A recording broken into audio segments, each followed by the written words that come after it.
Hello friends. तो आप सभी लोग कैसे हैं? आप सभी का स्वागत करते हैं हम अनिल सिंह पुष्कर अपने यूट्यूब, फेसबुक और इंस्टाग्राम चैनल्स पर। आज हम लोग अपने सेफ्टी के लिए उस पर चर्चा करेंगे। अपने घर में ये इलेक्ट्रिसिटी बोर्ड्स और जो हाई टेंसिंग तार होते हैं, जो वायरिंग पर आते हैं अपने घर में, उस मैटर को लेके थोड़ा सा हम चर्चा करेंगे। अपने मित्र, अपने दोस्त है संतोष स्टाकर से, तो उनको हम इन्वाइट किया अपने इस ओपन टू स्मार्ट स्टूडियो में। कंट्रोल जाता है। जो आपको बताइए कि आज के दिन में आए दिन जो है इलेक्ट्रिसिटी को लेके बहुत सारी घटनाएं घटित हो रही है अपने देश में। हम इस पर क्या मतलब अवेयरनेस या क्या सजेशंस या क्या सेफ्टी बता सकते हैं अपने भारत की जनता को, अपने दोस्त मित्र, अपने प्यारे भाई बहनों को क्या कर सकते हैं इसके अगेंस्ट में? इसे कि जैसे अभी नए में जो वो हुई है कांड अपने भारत में कि एक बच्चा जो छत पर हाई टेंशन तार से टच हुआ और उसको गर्दन काट के नीचे गिर गए।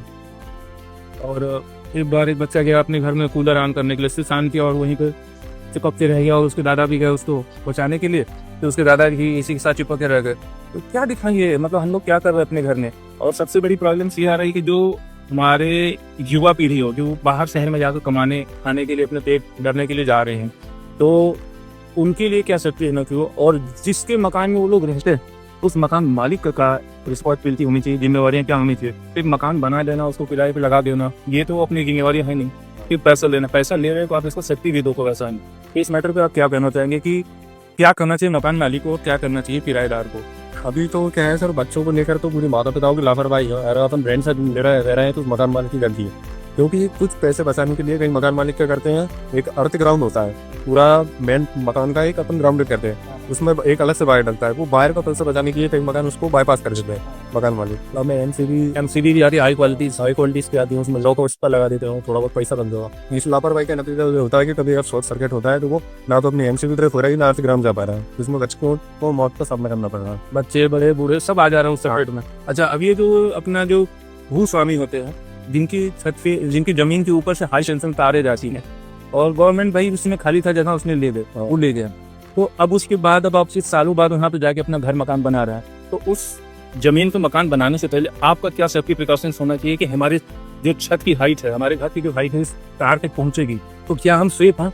बिल्कुल सेफ नहीं हो सर, नहीं है सेफ हो रहा। तो उसके लिए फिर क्या करना है? हम अपने गवर्नमेंट के प्रिकॉशंस को या अपने टर्म एंड कंडीशंस को बाईपास कर रहे हैं, या फिर हम अपने आप जिंदगी को बाईपास कर रहे हैं, डायरेक्ट जिंदगी को बाईपास कर रहे हैं। अगर ऐसा मकान बनाना है तो एमपी वालों को, बिजली विभाग के उनको एक आवेदन दें कि यहाँ से इनको मकान बनाना है, यहाँ से लाइन को दूसरी जगह से ले जाएंगे, ऐसा कर सकते। या फिर अगर आप नहीं कर रहे हो तो कम से कम ग्रिड लगवा दो।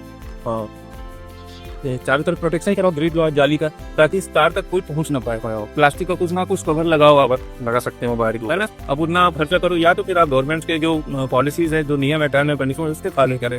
लेकिन नहीं तो फिर आप अपना जिंदगी से हाथ धो बैठेंगे, और अपना जिंदगी जो है इतना आसान नहीं, बड़ी मशक्कत से हम मतलब इस दुनिया को देख पा रहे हैं, जी पा रहे हैं, फील कर पा रहे हैं। और आए दिन बच्चों के साथ नहीं हादसा है कि जो कि बेचारे अबोर बालक हैं, अनजान है उन चीज़ों से कि क्या बिजली और क्या आग और क्या पानी की, उसकी चपेट में आ जाना। तो उसकी लापरवाही से माता पिता, किराएदार, मकान मालिक, वहाँ की सरकार, वहाँ के प्रशासन, वहाँ के कानून की वजह से, यानी कि प्रशासन ने भी ध्यान दिया कि भाई हाई टेंशन के नीचे घर बनवा लिया, उसने कभी कोई कार्रवाई ही नहीं की। मकान मालिक ने लोकल केबलिंग करा के इलेक्ट्रिसिटी, बिजली सब कंप्लीट करा दिया। उसने कभी ये सोचा ही नहीं कि इस मकान में कोई रहने आएगा तो उसके साथ क्या हिस्सा होंगे, बच्चा होगा, बूढ़ा होगा, जवान होगा, कौन होगा, लाचार होगा, हो सकता हो घर का मारा होगा और आके अपनी जिंदगी गंवाने के लिए आपके रूम में आ चुका है।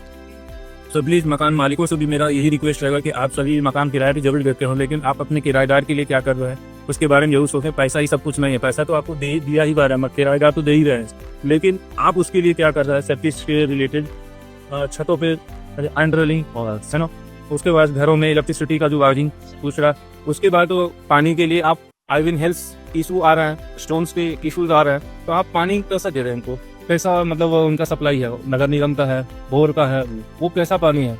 आप इसके बारे में थोड़ा सा जरूर अवेयर रहें। और ये electricity, hand railing and waters, इन 3 चीज का फोकस जरूर करें। खासतौर पर बारिश का टाइम भी आ गया है तो इलेक्ट्रिसिटी का और ज्यादा ध्यान देना पड़ेगा बच्चों को, बड़े सबूत। इस पे हम आप सभी अपनी जनता से, अपने यूट्यूब लवर से और अपने सब्सक्राइबर से, अपने दोस्त मित्र जो भी है, उनसे सबसे यही रिक्वेस्ट करेंगे इन दोनों कि आप सभी लोग सेफ रहें, और आप भी किसी आजू बाजू मकान में रहते हैं और लोग रहते हैं तो उनको जरूर अवेयर करें कि भाई आप सेफ रहो, सुरक्षित रहो, जीवन बार बार नहीं मिलता, इससे खिलवाड़ ना करें। हम अपने आप से खिलवाड़ करते हैं सेफ्टी को बाईपास करके, सो सेफ्टी को बाईपास ना किया जाए, नहीं तो भगवान नहीं, तो भगवान के ऊपर आप लांछन नहीं लगा सकते। आपने अपनी मौत का लेटर अपने हाथ से लिखा रखा हो, तो इसमें भगवान, कोई इंसान, कोई जिम्मेवार नहीं, आप खुद हो। तो सेफ्टी को बाईपास ना करें, सेफ रहें, सुरक्षित रहें और दूसरों को भी जागरूक करें। Thank you very much, thank you Santosh से। 야구라 만날 수 잡인 무리야